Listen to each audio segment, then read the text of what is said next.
Bismillahirrahmanirrahim. Assalamualaikum warahmatullahi wabarakatuh. Halo Sobat OTKP SMK Negeri Manonjaya. Dari beberapa video sebelumnya, saya sudah menjelaskan ada terkait dengan Google Drive dan fasilitas apa saja yang ada di Google Drive, termasuk bagaimana menyimpan file. Untuk kali ini, saya ingin menjelaskan atau berbagi terkait dengan atau pengenalan alat-alat kantor. Karena biasanya di instansi ataupun di perusahaan ataupun di lembaga-lembaga lainnya biasanya atau tentunya ada alat-alat yang memang menunjang atau yang memang sehari-harinya digunakan di kantor. Namun biasanya ada beberapa perbedaan dari segi nama, dari segi bahasa, yang memang menjadikan perbedaan itu menjadi unik tentunya. Tapi di sini saya akan share terkait dengan beberapa nama alat-alat kantor dan apa saja fungsinya, bagaimana cara menggunakannya, dan di sini teman-teman bisa memperhatikan atau bisa melihat video ini sampai habis ya. Jangan lupa like, comment, share, and subscribe. Oke, kita mulai peralatan kantor. Nah, alat yang pertama di sini ada mesin penghancur kertas. Mesin penghancur kertas, gambarnya salah satu contoh gambarnya seperti ini. Namun, ada yang lebih besar dan bentuknya pun rata-rata memang kotak ya. Rata-rata memang kotak. Ada juga yang memang lonjong, tergantung mereknya itu sendiri. Di sini saya tidak menyebut merek, cuman fungsi dari mesin penghancur kertas atau artinya dulu alat yang digunakan untuk menghancurkan kertas yang sudah tidak dipergunakan lagi. Nah, biasanya kalau orang bilang kertas tinggal dibuang saja, kertas tinggal dibakar, betul memang. Namun biasanya kertas ini kalau di perusahaan bersifat penting, bersifat rahasia, bersifat tidak umum. Artinya ada beberapa hal yang memang tidak boleh diketahui oleh orang lain. Dan ini, kertas ini lebih baik dihancurkan sebelum dibuang. Oke, baik. Selanjutnya, filing cabinet. Nah, filing cabinet ini suatu kabinet yang dipergunakan untuk menyimpan dokumen, baik perusahaan, instansi, atau lembaga lainnya, dan biasanya kabinet diberi suatu kode maupun nomor yang dimaksudkan agar mempermudah dalam penemuan kembali suatu dokumen ataupun arsip. Jadi biasanya filing cabinet ini ada yang memang 4 tray ya, atau ada sampai teman-teman semua, filing cabinet ini biasanya berisi dokumen yang memang penting, berisi dokumen yang memang sudah menjadi kebiasaan atau yang disebut dengan arsip ya. Dan di sini suatu kantor saya rekomendasikan wajib punya filing cabinet. Karena dari bahannya pun ini bahannya besi, beda dengan kayu. Kalau kayu biasanya lebih daya tahannya kurang ya teman-teman. Jadi saya merekomendasikan lebih ke filing cabinet ini ya, yang bahannya dari besi. Oke, selanjutnya perforator atau yang biasa disebut dengan alat pembolong kertas. Alat ini digunakan untuk melubangi suatu kertas atau dokumen yang biasanya digunakan untuk melubangi suatu dokumen sebelum dokumen tersebut diarsipkan atau disimpan. Biasanya ada temannya. Jadi kertas yang sudah dibolongi atau dilubangi itu akan disimpan di dalam map. Dan map itu biasanya dinamakan map Snellhecter. Atau biasa orang menyebutnya map business file. Oke, kita selanjutnya ada mesin penghitung uang. Mesin penghitung uang, mesin ini digunakan di suatu perusahaan ataupun yang sering kita lihat adalah di bank. Untuk menghitung uang tujuannya. Dan alat ini dimaksudkan supaya lebih cepat dan lebih teliti dalam menghitung uang, sehingga memperkecil adanya kemungkinan salah hitung uang. Biasanya atau kebanyakan di perbankan ya teman-teman semua. Tapi tidak ada salahnya di kantor kita menyediakan mesin penghitung uang. Ataupun di jurusan, biasanya jurusan perkantoran pun menyediakan mesin penghitung uang. Atau jurusan pemasaran. Tujuannya memperkenalkan kepada para peserta didik atau warga belajar ataupun siswa untuk mengetahui bagaimana cara kerjanya dan nanti sudah terbiasa di saat mereka kerja di perbankan. Selanjutnya ada mesin absensi atau yang biasa disebut dengan fingerprint. Mesin ini lebih baik dipergunakan pada suatu perusahaan dengan jumlah karyawan lebih dari 100 karyawan karena akan mempermudah untuk mengetahui presensi karyawan. Nah, teman-teman, biasanya di dunia pendidikan sudah menggunakan mesin presensi seperti ini atau yang disebut dengan fingerprint. Di desa sudah ada yang mulai seperti ini. Jadi sebetulnya tidak harus 100 karyawan. Mau 20 karyawan pun tidak masalah. Silahkan teman-teman bisa mengadakan mesin absensi ini di kantor teman-teman semuanya. Selanjutnya adalah cashbox. Di gambarnya seperti ini ya. Cashbox adalah suatu kotak yang dipergunakan perusahaan untuk menyimpan uang. Dan kotak ini disertai kunci ataupun kode supaya hanya orang tertentu yang bisa membuka sehingga dapat mengantisipasi pencurian. Cashbox ini kotak uang, kotak untuk menyimpan uang. Lebih kecil dibandingkan dengan brankas. Tujuannya memang untuk menyimpan uang, tapi tidak dengan jumlah yang besar. Kalau jumlah besar, kita membutuhkan brankas dengan ukuran yang lebih besar. Dan biasanya brankas sistem tanam. Artinya sistem tanam itu dipaten. Tapi kalau cashbox ini bisa dibawa kemana-mana. Tapi bisa juga dipatenkan. Baik, selanjutnya ada map arsip. Map arsip adalah lipatan yang terbuat dari karton atau kertas yang tentunya tebal atau plastik yang digunakan untuk menyimpan arsip atau biasanya surat-surat.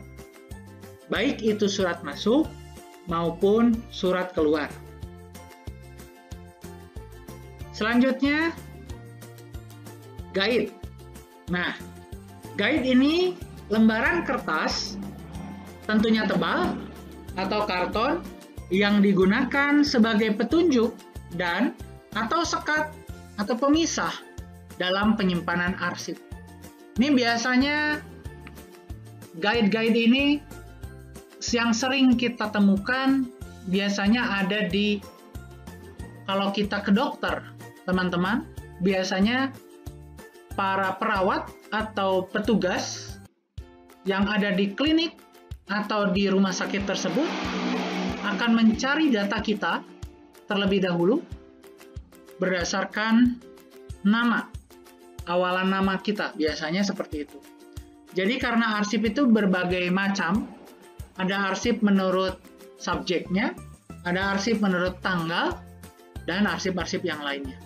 Tentunya guide ini akan berfungsi atau membantu di saat kita mencari sebuah dokumen yang sudah kita simpan. Selanjutnya, ini yang sering kita gunakan atau sering temui adalah stapler. Kalau orang Sunda bilang, kebanyakan bilangnya dreg. Kenapa alasannya dreg? Karena berbunyi dreg. Kalau berbunyi door, mungkin tidak akan menjadi dr. Nah, nama ini stapler atau alat ini namanya stapler. Alat yang digunakan untuk menyatukan sejumlah kertas. Jadi ada 2 atau 3 kertas ingin disatukan biar tidak tercecer, kita butuh yang namanya stapler. Isi dari stapler namanya staples, atau orang Sunda bilang biasanya atom. Tapi sebetulnya nama aslinya adalah staples. Atau ada juga orang yang bilang staple. Tapi karena jumlahnya banyak, disebutlah staples. Oke, selanjutnya ada numerator. Gambarnya seperti ini. Artinya alat untuk membubuhkan nomor pada lembaran dokumen. Nah, biasanya ini memang untuk membubuhkan nomor di file yang kita butuhkan. Sistemnya seperti stempel, tinggal ceplok, langsung ada. Kemudian kotak box. Nah, kotak box, kotak yang digunakan untuk menyimpan arsip yang bersifat inaktif, yang memang tidak sering digunakan. Dalam artian inaktif ini, arsipnya tidak aktif. Tidak aktif itu yang memang tidak sering keluar masuknya gitu. Nah, akhirnya kita menyimpannya di kotak box. Selanjutnya ada alat sortir. Alat sortir ini di perusahaan-perusahaan besar tentunya ada. Alat yang digunakan untuk memisahkan surat atau warkat yang diterima, diproses, dikirimkan, dan disimpan ke dalam folder masing-masing. Jadi ini biasanya di tempat atau alat sortir ini biasanya ada di perusahaan-perusahaan besar ya. Tapi ada juga di jurusan perkantoran, di sekolah SMK yang ada jurusan perkantorannya. Kemudian label. Label, alat yang digunakan untuk memberi judul pada map atau folder yang biasanya diletakkan pada bagian tab dari sebuah folder atau guide. Nah, tidak jarang kita temui label sering ditemukan di surat undangan. Atau label biasanya ada di merek makanan. Intinya, alat ini atau label ini berfungsi untuk menandai sebuah file atau dokumen, ataupun bisa bentuk atau barang-barang yang lainnya. Kemudian tickler file. Jadi alat ini semacam kotak yang terbuat dari kayu atau besi, besinya besi baja, untuk menyimpan arsip membentuk kartu atau lembaran yang berukuran kecil, seperti lembar pinjam arsip atau kartu-kartu lain yang memiliki jatuh tempo. Biasanya alat ini ditemukan di perpustakaan. Nah, biasanya kartu peminjaman barang, kartu peminjaman buku akan disimpan di alat ini. Dan tentunya kartu berukuran sesuai kartu ya, teman-teman. Ada yang seperti kartu OSIS, kartu ATM, ataupun kartu BPJS misalnya. Intinya ukurannya ukuran kartu.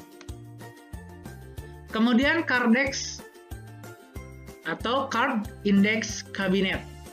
Nah, alat yang digunakan untuk menyimpan kartu indeks dengan menggunakan laci-laci yang dapat ditarik keluar memanjang. Ini biasanya juga di dokter ya, teman-teman. Ada kita sering atau pernah lihat di dokter. Jadi lacinya pada panjang-panjang, kita ingin mencari identitas para pasien, biasanya di Cardex. Selanjutnya, komputer. Tentunya alat yang satu ini menjadi yang paling utama di suatu kantor. Yang artinya rangkaian peralatan elektronik yang dapat melakukan pekerjaan secara sistematis, berdasarkan instruksi program yang diberikan, serta dapat menyimpan dan menampilkan keterangan bila mana diperlukan. Biasanya komputer berteman dengan printer. Dalam artian, kita sudah membuat sebuah file, kemudian kita akan cetak, kemudian kita akan perbanyak. Tentunya sebelum diperbanyak, kita membutuhkan mesin pencetak file atau yang disebut dengan printer. Selanjutnya adalah flash disk. Flash disk alat penyimpanan khusus atau alat yang digunakan untuk menyimpan arsip dalam bentuk-bentuk yang khusus, ya, berbentuk file, berbentuk soft file. Nah, di sini ada flash disk, ada compact disk, ada kaset, atau hard disk. Tapi biasanya zaman sekarang orang menyimpan file tersebut di Google Drive. Jadi penggantinya flash disk adalah Google Drive. Tapi sekarang pun flash disk masih banyak orang yang menggunakan karena tidak harus diakses terlebih dahulu menggunakan internet, tinggal pasang atau tinggal colok saja ke dalam komputer atau laptop, tentunya sudah bisa digunakan. Selanjutnya, terima kasih perhatiannya. Semoga apa yang saya berikan barusan, apa yang saya jelaskan barusan, semoga bermanfaat. Terima kasih atas perhatiannya. Assalamualaikum warahmatullahi wabarakatuh.